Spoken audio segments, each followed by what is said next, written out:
Kapiti Island, over the centuries, has been a stronghold and a sanctuary, and the tradition continues today with Kapiti Island alive, a truly unique ecotourism business.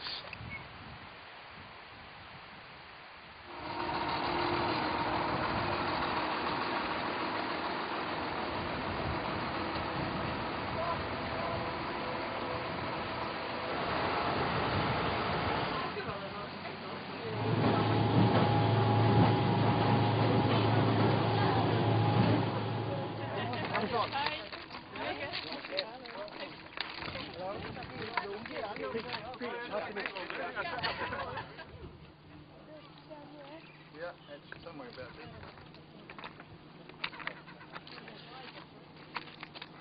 Take the picture, Frank.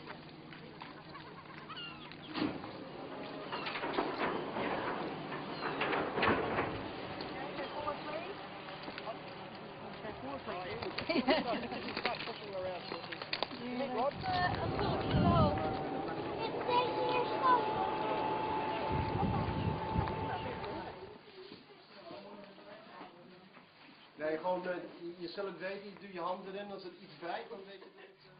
Well, kia ora and welcome to Kapiti Island. I mean, here we are. This is one of the greatest natural treasures we have in Aotearoa, New Zealand, and I just happen to be lucky enough to be living on this place because of my family connection with it. My family's been here since very, very early Maori settlement times, came through whaling history here on Kapiti Island, through the conservation development on Kapiti Island, which started in the very early 1900s.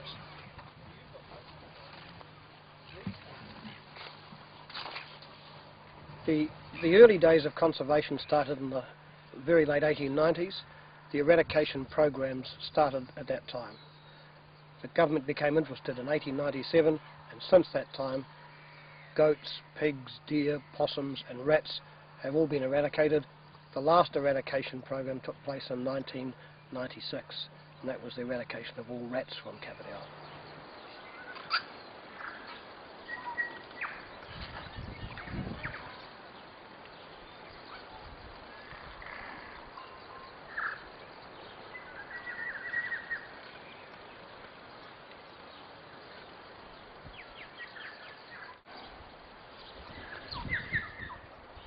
The eradication of the possums has freed the forest up to regenerate and grow fantastically quickly, and that's able to support equally fantastically rapid bird population growth.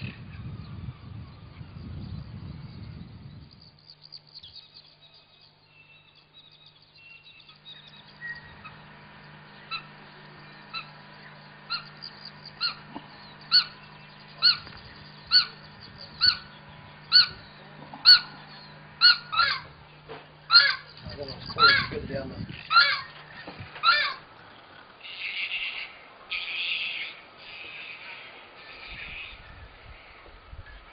So this place is a very, very unusual mix of conservation and history. It's one of the most special and precious conservation sites in New Zealand.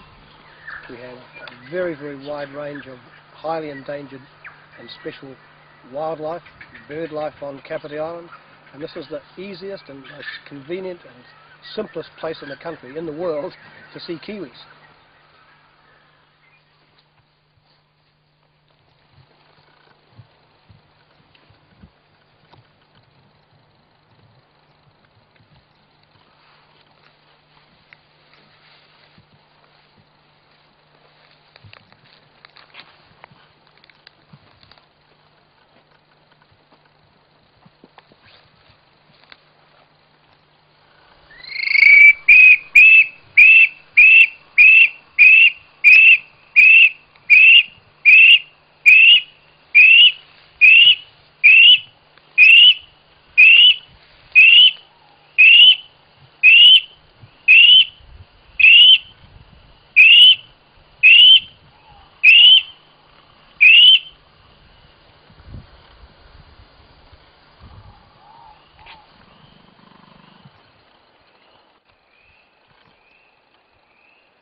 Well, on our bird list, I think there's 120 birds on the bird list that you can see on Kapiti Island if you were able to spend enough time here. But the ones that are the most common and the most spectacular, I guess, are birds like saddlebacks, takahe, kor, kakor, kaka, the bush parrot, and of course kiwi. This is the home of little spotted kiwi. They only occur on this island in the wild.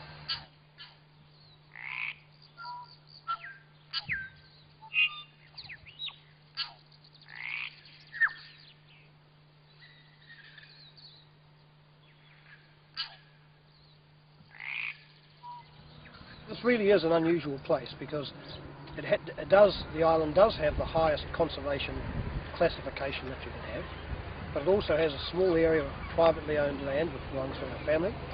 So that does give the opportunity for people to spend some very, very productive time if you're interested in nature.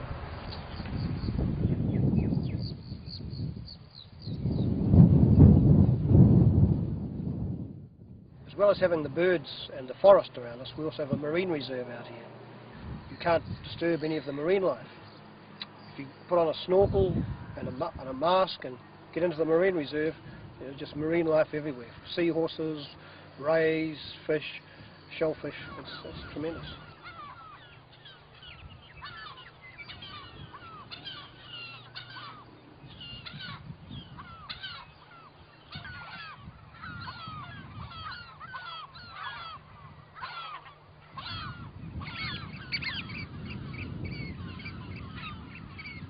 In terms of the accessibility of nature here on Kapiti Island, we've established already that it is the nature reserve classification.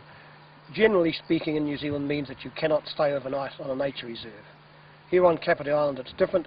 It's different simply because we're the private owners of part of the island and we are able to accommodate overnight visitors. The fact that we can do that then gives the opportunity for people to see kiwis at night. You just can't do that anywhere else in New Zealand on a nature reserve. As well as the kiwis, of course, you have all the other species that are active early in the morning, late in the afternoon. Daytime visitors just don't get that opportunity either to see that morning and afternoon active bird life.